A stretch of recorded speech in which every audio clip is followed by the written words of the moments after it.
ہے کہ نہیں ہے نا؟ بیت المقدس کے آئے دن مسئلے ہوتے ہیں اور وہاں کے نمازیوں کو تنگ کیا جاتا ہے۔ آپ کو پتہ ہے بیت المقدس پہلے دن فتح کیسے ہوا؟ صرف اور صرف میرے مصطفیٰ کی اس ادا کو حضرت عمر نے اپنایا۔ سواری پہ سوار ہو کے جا رہے تھے، وہ سواری والے کی جب باری آئی تو بیت المقدس قریب آ گیا، آپ نے فرمایا بھائی نیچے اترو۔ آپ نیچے اترے، آپ نے فرمایا اوپر چڑھ جاؤ۔ اس نے کہا حضور سامنے لوگ کھڑے ہیں، اب پتہ نہیں چلے گا آپ کیسی باتیں کرتے ہیں، مہربانی فرمائیں آپ اوپر بیٹھے رہیں، تھوڑا سا سفر ہے، پورے سفر میں آدھا آدھا کیا ہے، اگر تھوڑے سے سفر میں ہو جائے گا تو کیا ہوگا؟ حضرت عمر نے فرمایا نہیں، انصاف تو انصاف ہے نا، فرمایا انصاف تو انصاف ہے، چلو اوپر بیٹھو۔ اور کیا یار نظارہ ہوگا، ذرا عقل میں رکھیں، ہماری جیب میں تو تھوڑے سے پیسے آ جائیں ہم ایسا رخ اختیار نہیں کرتے۔ عمر 36 لاکھ مربع کا امیر ہے، خلیفۃ المسلمین ہے، اور اتنا قد آور جوان ہے کہ اونٹ کی کوہان میں دوائی لگا لیتے تھے، اور اتنا چوڑے سینے والا جوان ہے، ہیبت ہے، امارت ہے، خلافت ہے، صحابیت ہے، ہر نسبت اپنے پاس موجود ہے۔ لیکن اے میرے مسلمان بھائیو، یہ جھنجھوڑ کے یہ صرف الفاظوں کی لذت لینے کے لیے تقریر نہیں ہے، میں اللہ کی قسم اٹھا کے کہہ رہا ہوں، اور نہ ہی یہ صرف تقریر سن کے کہنا مولوی صاحب نے جملے بڑے چنگے بولے سن، بدر بڑی اچھی بیان کی تھی، ایسا نہیں ہے میرے بھائیو۔ نیت فرمائیں، ہم نے عمل کرنا ہے۔ آج ہماری ان وجوہ کی بنا پر بیت المقدس میں لاشیں گر رہی ہیں، نمازیوں کو تنگ کیا جا رہا ہے، کہ فرق آ گیا ہے، عمراء میں فرق آ گیا ہے، رعایا میں فرق آ گیا ہے، بڑے لوگوں کی سوسائٹیاں الگ بن گئی ہیں، غریبوں کے ٹوٹے گھر الگ بن گئے ہیں۔ یہ تعلیم بہر سے آئی ہے کہ بڑوں نے الگ رہنا ہے، غریبوں نے الگ رہنا ہے، غریبوں کا بسیرا الگ ہوگا، امیروں کا بسیرا الگ ہوگا، لیکن نانا تعلیم اسلام یہ نہیں ہے، تعلیم صحابہ یہ نہیں ہے، تعلیم قرآن یہ نہیں ہے۔ انما المؤمنون اخوہ، بس جس کے سینہ میں ایمان ہے وہ کعبے کی حرمت سے زیادہ اس کا مقام ہے۔ یہ مسلم شریف کی حدیث ہے۔ پھر بیت المقدس کے جب سامنے گئے تو ان کے بڑے بڑے پادری کھڑے تھے، انہوں نے کہا سب سے پہلے یہ پوچھو جو اونٹ پہ بیٹھا ہے یہ کون ہے؟ جس نے مہار پکڑی ہوئی ہے یہ کون ہے؟ انہوں نے کہا اوپر جو بیٹھا ہے وہ نوکر ہے، نیچے جس نے پکڑا ہے یہی ہمارا امیر ہے۔ انہوں نے کہا جناب پہلی نشانی مکمل ہو گئی، اب ہم ان سے نہیں لڑ سکتے۔ انہوں نے کہا ذرا جو اس نے کپڑے پہنے ہوئے ہیں، راستے میں حضرت ابو عبیدہ بن جراح نے آپ کو بہترین شامی لباس پہنایا اور گھوڑے پہ بٹھایا، ایک روایت میں ہے، اور آپ نے وہ لباس پہن کے جب گھوڑے پہ بیٹھے آپ کا چہرہ سرخ ہو گیا۔ آپ نے فرمایا نا جیسے میں آیا تھا میں نے ویسے جانا ہے۔ فرمایا میرے اندر تکبر آنے لگا، ایسے سمجھایا، تعلیم ہی دینی تھی ورنہ ان کے اندر کیا آنا ہے، سیدنا فاروق اعظم کے سینے میں کیا آنا ہے؟ فرمایا نا مجھے اچھا نہیں لگا، یہ اچھا نہیں ہے۔ تو سیدنا فاروق اعظم رضی اللہ تعالیٰ نے وہ لباس بھی اتار دیا اور لباس پہنا۔ انہوں نے کہا جو کپڑے پہنے ہوئے ہیں ذرا اس کے پیمد گنتی کرو۔ 36 لاکھ مربع کا مالک ہے، 37 پیمد لگے ہوئے ہیں۔ بڑی سمجھنے والی بات ہے۔ یہ ہے تعلیم مصطفیٰ اور یہ ہے عمل۔ ایسے نہیں 36 لاکھ مربع آ گیا، حضور کی ایک ایک بات۔ عبداللہ بن عمر کہتے ہیں میں ساتھ بیٹھا تھا، ایک بار ایک کپڑا ادھر سے جو کف تھا وہ کٹا ہوا تھا، میں نے کہا حضور کیوں کٹا ہوا ہے؟ فرمایا ایک بار میں نے اپنے نبی کو ایسے دیکھا ہے۔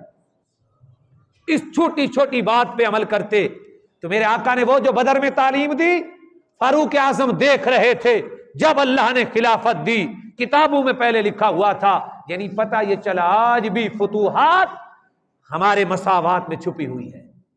اسلام نے مساوات کی جو تعلیم دی ہے، اخوت کی جو تعلیم دی ہے اور بھائی چارے کی جو تعلیم دی ہے، میرے آقا مولا صلی اللہ علیہ وسلم حبیب کبریا احمد مجتبیٰ صلی اللہ علیہ وآلہ وسلم آگے چل پڑے، سفر جاری ہے۔ نبی کریم صلی اللہ علیہ وسلم جنگ کے اندر پہنچ گئے، حضور صلی اللہ علیہ وسلم جب وہاں گئے تو پھر کیا ادا اپنائی، خیمے بن گئے۔ میں صرف شارٹ کٹ بتا رہا ہوں تاکہ خلاصہ جہاں کوئی باتیں ہم کچھ سیکھ لیں۔ بدر تو تفصیل کے ساتھ لوگ سناتے رہتے ہیں، ہم نے تربیت لینی ہے، ہم نے کچھ سیکھنا ہے، ہم نے اپنی زندگی کو عملی جامہ پہنانا ہے، کوشش کرنی ہے۔ اس نیت سے بیٹھے ماہ رمضان بڑا پر نور ہے اور یہ دن بھی بڑا پر نور ہے، ہم نیت کے سچے ہوں گے تو انشاءاللہ قلب میں اللہ تعالیٰ تبدیلی عطا فرما دے گا، اللہ تعالیٰ دل میں نرمیاں پیدا فرما دے گا۔ میرے آقا جب خیمے میں گئے تو پھر حضور صلی اللہ علیہ وسلم نے پوچھا کتنے لوگ ہیں؟ وہ تو 1000 ہیں، 1000 سے اوپر ہیں۔ یہاں 300 سے اوپر ہیں تھوڑے سے، اور ان کے پاس ہر کسی کے پاس ڈبل ٹرپل تلواریں ہیں، کمال قسم کے ان کے پاس گھوڑے ہیں، اور ان کے پاس خدمت گزار کے لیے بڑی عورتیں ہیں، ان کے ساتھ ملازمین اور نوکر ہیں، اونٹ ذبح ہوتے ہیں، یہاں بھوک ہے، وہ پکی جگہ پہ بیٹھے ہوئے ہیں، یہ ریتلی زمین کے اوپر بیٹھے ہوئے ہیں۔ اب یہ بھی ہے پاؤں کھب جاتے ہیں، تکلیف ہے، پاؤں کھبتے ہیں، دوڑ بندہ نہیں سکتا، پھنس جاتا ہے۔ وہ چٹیل میدان پہ کنویں ان کے پاس چلے گئے، جب گئے آگے نمونہ ہی کچھ اور تھا، سارا کچھ جنگ کا بھی رخ یہ کہتا تھا کہ تم کامیاب ظاہری طور پہ نہیں ہو سکتے، لیکن میرے آقا نے سر سجدے میں کیا، اتنا لمبا سجدہ کیا، اتنا لمبا سجدہ کیا، اور حضور نے بدر میں کثرت سے پڑھا ہے یا حی یا قیوم، یا حی یا قیوم، حدیث میں صرف اتنا یا حی یا قیوم پڑھ لیں ذرا، یا حی یا حی یا حی یا قیوم۔ اس کی بڑی برکات ہیں، اس نیت سے پڑھیں کہ اللہ تعالی ہمیں بھی وہی تعلیم دے جو حضور نے صحابہ کو عطا فرمائی۔ اور سیدنا صدیق اکبر نے پھر جب دیکھا حضور کی باتیں اللہ تبارک و تعالیٰ سے، گفتگو اللہ تبارک و تعالیٰ سے، دعائیں اور التجائیں، مناجات اور یہ تسبیحات حضور کی دیکھیں، تو صدیق اکبر نے کبھی حضور کو ایسے دیکھا نہیں تھا۔ فرمایا یا رسول اللہ، آپ کا رب آپ کی نہیں موڑتا، آپ کا رب آپ کی نہیں موڑتا۔ میں حضور اٹھ جائے، ہم سے برداشت نہیں ہوتا۔ اس قدر گریا اور اس قدر اللہ کی بارگاہ میں عرض کی۔ میرے آقا پھر اٹھے تو فرمایا خوشخبری ہو تمہیں، فرشتے آنے لگے ہیں۔ میرے آقا نے فرمایا فرشتے آنے لگے ہیں، تو فرشتے پھر اتر کے آ گئے جناب، اور جنگ بپا ہو گئی، صف بندی ہو گئی، حضور نے صفیں بندوائیں، صف باندھ کر کھڑے تھے۔ صفیں تو حضرت سیدنا عکاشہ صحابی ہیں حضور کے، یہ آگے ہو جاتے، حضور صلی اللہ علیہ وسلم پھر ان کو سیدھا کرتے، صف رخ پورا کر کے آتے، پھر یہ آگے کھڑے ہوتے۔ حضور صلی اللہ علیہ وسلم نے ان کو جو چھڑی تھی وہ لگا کے حضور نے پیچھے کیا۔ اور ذرا سوچیں، اس صحابی کے نیچے تو تہ بند تھا، اوپر چادر نہیں تھی۔ کیا جنگ میں بندہ اوپر قمیص نہیں تھی، قمیص نہیں پہن کے جاتا بندہ؟ نہیں تھی تو نہیں پہنی نا، غربت کا یہ عالم تھا، کپڑے بھی پورے نہیں تھے، ایمان پورا تھا، ایقان پورا تھا، اسلام پورا تھا۔ عجیب رخ تھا ان لوگوں کا، عجیب انداز زندگی ہے ان احباب کی، سبحان اللہ۔ اب حضور صلی اللہ علیہ وسلم جب کیا تو اس نے کہا یا رسول اللہ صلی اللہ علیہ وسلم، جو چھڑی آپ نے لگائی ہے مجھے بڑی تکلیف ہوئی ہے۔ اللہ اکبر، مرید سامنے ہوں، صف بندی ہو، دشمن بھی سامنے ہو، اور جو پیر ہو وہ امام الانبیاء ہو، مرید کہے میں تو بدلہ لینا ہے، مجھے انصاف چاہیے، مجھے چھڑی لگ گئی ہے۔ میرے آقا نے فرمایا چھڑی پکڑو مجھے لگا دو۔ انہوں نے کہا رسول آپ دیکھ رہے ہیں میں نے قمیص نہیں پہنی ہوئی، آپ نے قمیص پہنی ہوئی ہے، تو بدلہ تو پورا نہیں ہوگا۔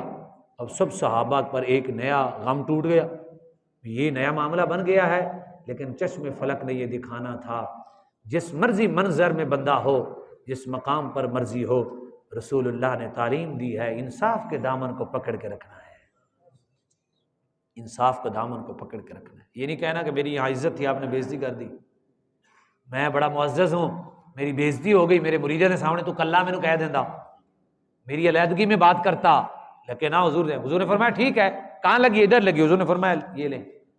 حضور نے اپنی قمیص مبارک کو اوپر کر لیا۔ صحابی تھا، اللہ نے دکھانا تھا، اس کے دل میں بات ڈالی کہ تاکہ پہلے مساوات سکھایا، اب انصاف بھی ہو جائے ذرا، اب انصاف بھی ہو جائے ذرا۔ حضور نے جب وہ چادر قمیص مبارک اتاری تو اس نے وہیں منہ رکھ کے حضور کو چومنا شروع کر دیا۔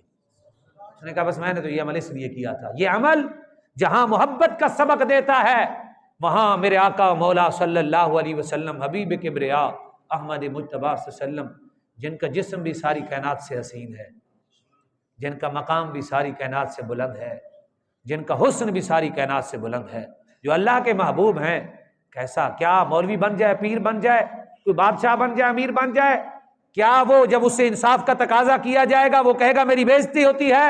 تو اس نے اس نبی کا کلمہ نہیں پڑھا پھر جو بدر میں تھے، پھر اس نے کسی اور نبی کا کلمہ، اگر اس نبی کا کلمہ پڑھتا تو ایسی بات نہ کرتا۔ میرے آقا مولا صلی اللہ علیہ وسلم نے جنگ بدر سج گئی۔ اب جناب سب سے پہلے جو شہید ہوئے نا ان کا نام تھا مہجا۔ کیا نام تھا؟ مہجا نام ہے ان کا، یہ حضرت عمر کے غلام ہیں۔ میرے آقا مولا صلی اللہ علیہ وسلم نے فرمایا سید الشہداء، یہ تعلیم دیکھیے. حضور فرمایا بتایا جی وہ غلام شہید ہو گئے. حضور نے فرمایا سید الشہداء، فرمایا آج تمام شہیدوں کا سردار ایک آپ نے پہلے بھی سنا سید الشہداء حضرت امیر حمزہ، سید الشہداء حضرت امام حسن. میرے آقا کی سخاوت دیکھیں، جہاں حضور کے رشتہ داروں کو یہ مقام ملا وہاں عمر کے غلام کو بھی اللہ نے مقام دے دیا حضور کی زبان. میرے آقا نے